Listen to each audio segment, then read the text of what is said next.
तुम इतना जो मुस्कुरा रहे हो, क्या गम है जो आप छिपा रहे हो। ये किसके लिए कहा जा रहा है और क्यों कहा जा रहा है। और आज सियासत के बीच महासियासत हो गई। जिस तरह से पिछले दिनों चुनाव हुए, मतदान हुआ और आज मतगणना हो गई।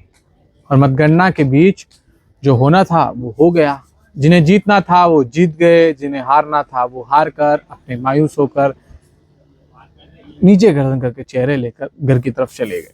लेकिन सबक क्या मिला और क्या चला इस सेक्टर्स में और किसकी जीत हुई।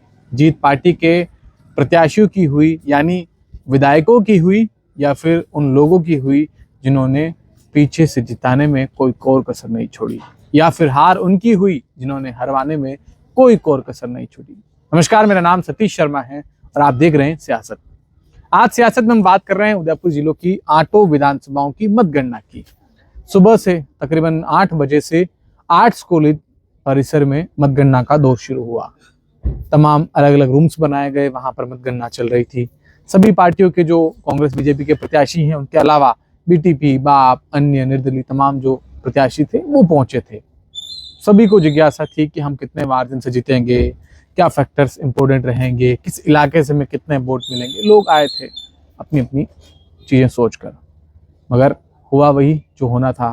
जिस तरह से मैं पिछले कई दिनों से अपनी सियासत में कह रहा था, और 30 तारीख को जब हमने एग्जिट पोल करा था तो हमने बताया था कि उदयपुर में 8 में से 6 सीटों पर बीजेपी की जीत सुनिश्चित है। आप 30 तारीख की वीडियो उठाकर देख सकते हैं कि हमने क्या बताया था। हालांकि ईमानदारी से हम लोग ये स्वीकार करते हैं कि हमने बताया था जो फैक्टर्स कहीं न कहीं वल्लभनगर में लागू नहीं हो पाया। हमें कहीं न कहीं समझने में वहां पर भूल हुई। वहां पर जीत हुई है उदयलाल डांगी की। 20,000 वोटों से उदयलाल डांगी तीसरी बार मैदान में थे और वो जीतने में कामयाब रहे। और यहाँ पर कांग्रेस की प्रीति शेखावत दूसरे नंबर पर रही और तीसरे नंबर पर पहुंच गई दीपेंद्र कुंवर भिंडर, जो रणधीर सिंह भिंडर की पत्नी है। अब बड़ा सवाल यही कि उदयलाल डांगी की जीत के पीछे किसका योगदान था, उन्हें किसने जिताया और क्यों जितवाया। क्या हराने के पीछे जिन लोगों की भूमिका थी उन्होंने जिताने में मदद करी, या फिर सब अपने अपने कर्मों से जीते और राजयोग के कारण जीतकर राजस्थान की विधानसभा में जाने वाले हैं। इस तरह की बातें भी वल्लभनगर को लेकर खूब हो रही है। आमतौर पर जब तमाम मतदान के वक्त लोगों से बातचीत हो रही थी तो लोग वहां पर ये मान रहे थे कि वल्लभनगर में कांग्रेस का मुकाबला जनता सेना से है। वहां पर बीजेपी को कोई सीरियस नहीं ले रहा था। और प्राय 2003 हो, 2008 हो, 13 हो, 18 हो या 21 का उपचुनाव हो, वहां पर बीजेपी की स्थिति सबके सामने है। यानी रणधीर सिंह भिंडर जब से बीजेपी से अलग हुए तो बीजेपी की स्थिति क्या थी। अब 20 बरस का वक्त लगा कि बीजेपी को वापस आने में, कहीं न कहीं इतनी बड़ी जीत लाने में।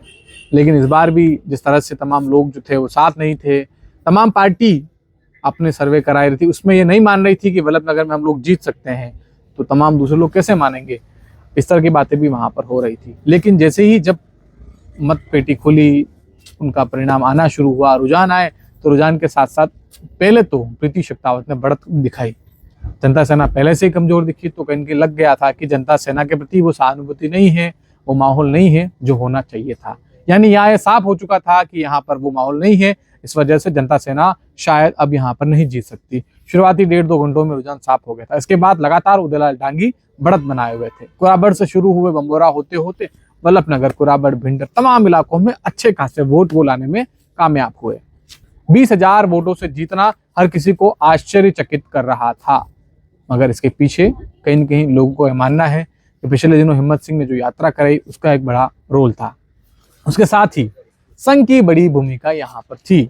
संघ की भूमिका इसलिए थी क्योंकि बीते 20 बरस से यहाँ पर बीजेपी पिछड़ती जा रही थी। ऐसे में संघ की जो वर्किंग थी वो काफी महत्वपूर्ण थी, और संघ की वर्किंग का ही एक बड़ा कारण था कि यहाँ पर कास्ट फैक्टर्स भी चला, और राजस्थान में जो बदलाव की लहर चल रही थी, बदलाव की बयार की बात हो रही थी, वो यहाँ पर भी लागू हुई। हालांकि कांग्रेस में भी अंदर खान में बड़ा झगड़ा था और कांग्रेस को कांग्रेस ने ही डुबाया। कुंदन सिंह कच्छेर, कुबेर सिंह चावड़ा, तमाम लोग जो है कहीं न कहीं प्रीति शेखावत से अलग हुए। उन्होंने निर्दलीय कहीं न कहीं जाकर दीपेंद्र कुंवर का साथ देने की कोशिश करी। उसके बाद तमाम चीज़ें हुई, आप लोगों को पता है। लेकिन यहाँ पर जो हुआ वो वाकई में आश्चर्यचकित था। हर किसी को इस जीत पर विश्वास नहीं हो रहा था। लेकिन 2018 और 2021 में हार का सामना करने वाले उदयलाल डांगी आखिरकार तीसरी बार चुनाव लड़कर अब राजस्थान की विधानसभा पहुंचने वाले हैं। अब लोग कह रहे हैं रणधीर सिंह बिंडर का, उनकी पत्नी का राजनीतिक भविष्य क्या होगा, क्या वो किस पार्टी में जाएंगे, आगे उनका क्या होगा। खैर ये तो आगे आने वाले दिनों में जब क्लियर हो जाएगा कि सीएम कौन बनता है। लेकिन मुझे लगता है जिस तरीके से चुनाव हारे हैं, कार्यकर्ताओं का मनोबल डाउन हुआ है, उसमें कहीं कहीं बड़ा खतरा तो उनके साथ है। अब दूसरे इलाकों तक पहुंचते हैं। सबसे पहले बात करते हैं हम उदयपुर शहर की। उदयपुर शहर में ताराचंद जैन 32,000 वोटों से आगे जीते। खैर इतनी परिकल्पना और कल्पना और आंकड़ों की गणित में तो बीजेपी वाले भी नहीं उलझ रहे थे। तमाम बीजेपी वालों से हम लोग पूछ रहे थे कितने हजार वोटों से आपकी जीत होनी है, तो बता रहे थे 15,000 से जीत होगी, 12,000 से हो जाएगी, 14,000 से हो जाएगी। लेकिन 15 का डबल 30 और 2 32,000 वोटों से जीतना हर किसी को आश्चर्य में डाल रहा है। हालांकि मेहनत तो गौरव वल्लभ ने खुद करी थी, मगर डुबाया किसने? कांग्रेस ने ही कांग्रेस को डुबाया। तमाम जो स्थानीय दावेदार थे वो दिखाने को झंडा लेकर भले ही साथ चल रहे थे, जब गौरव वल्लभ आते तो हाथ में झंडा लिए पोस्टर चिपकाने के लिए मैच कुछ मिनटों के लिए आते मगर चले जाते। पीछे की उदयपुर की गणित जो नेता जानते थे वो नहीं चाहते थे अपने राजनीतिक भविष्य को देखते हुए कि गौरव वल्लभ यहाँ पर अपने पैर पसार सकें। ऐसे में कहीं कांग्रेस को यहाँ पर हार का सामना करना पड़ा। लेकिन अब बीजेपी को सबक लेने की जरूरत है कि भले ही आप बदलाव की इस हवा के बीच उदयपुर में जीते हों, किसी की वजह से आप टिकट लाने में कामयाब हुए हों, मगर आप जीते संगठन की वजह से हैं। संगठन की पिछले 10 सालों से जो वर्किंग रही है, जो कार्डर बेस कार्यकर्ता हैं, संगठन की जो फील्ड पर काम करने की स्टाइल रही है, तमाम जिलाध्यक्ष से लेकर कार्यकारिणियों की मेहनत रही है, उसकी बदौलत आप जीते हैं। ऐसे में संगठन को आपको ध्यान देना होगा, वरना आप अपने चेहरे पर तो शायद इतना नहीं ला पाते।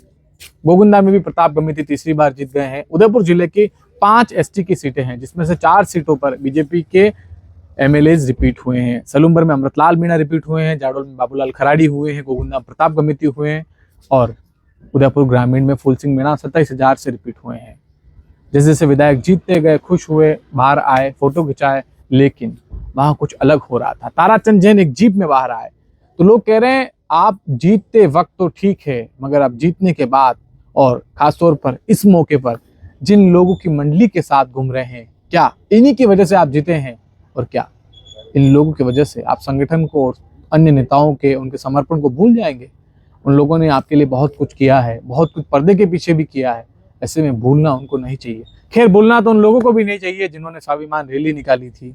चाहते वो भी कुछ और होंगे, हुआ कुछ और था, शायद शक्लें यही दिखा रही थी।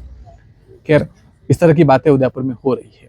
इसके अलावा उदयपुर ग्रामीण में फूल सिंह मीणा के जीतने के साथ ही चर्चा खूब हो रही कि क्या तीसरी बार जीतने वाले फूल सिंह मीणा इस बार राजस्थान की विधानसभा में न सिर्फ विधायक बल्कि मंत्री बनकर पहुंचेंगे।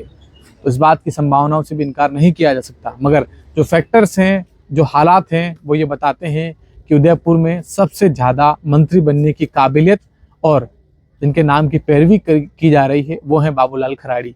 जाडोल के विधायक हैं, पहले भी विधायक रह चुके हैं, लगातार दूसरी बार विधायक बने हैं और उनके नाम को कहीं कहीं संघ आगे बढ़ा रहा है। तो ऐसे में अमृतलाल मीणा की संभावनाओं से ज़्यादा कहीं कहीं जो संभावना है वो बाबूलाल खराड़ी के नाम की बनती दिख रही है। तो फिलहाल इस तरह की बातें सियासत में हो रही है। लेकिन खेरवाड़ा में और मावली में क्या हुआ? खेरवाड़ा में दयाराम परमार जीतने में कामयाब हुए। लोग कह रहे थे उनके खिलाफ एंटी इनकम्बेंसी नहीं है, मगर बाप के कारण कहीं के वोटों का डिवाइडेशन हुआ। इतना नुकसान होने के बाद भी वो तकरीबन 15,000 वोटों से वहां पर जीतने में कामयाब रहे। तो उदयपुर जिले की 2 सीटें हैं, खेरवाड़ा और मावली। अब हम बात करते हैं मावली पर। मावली में बहुत कम अंतर से, यानी 1500 के अंतर से बीजेपी के प्रत्याशी केजी पालीवाल हार गए।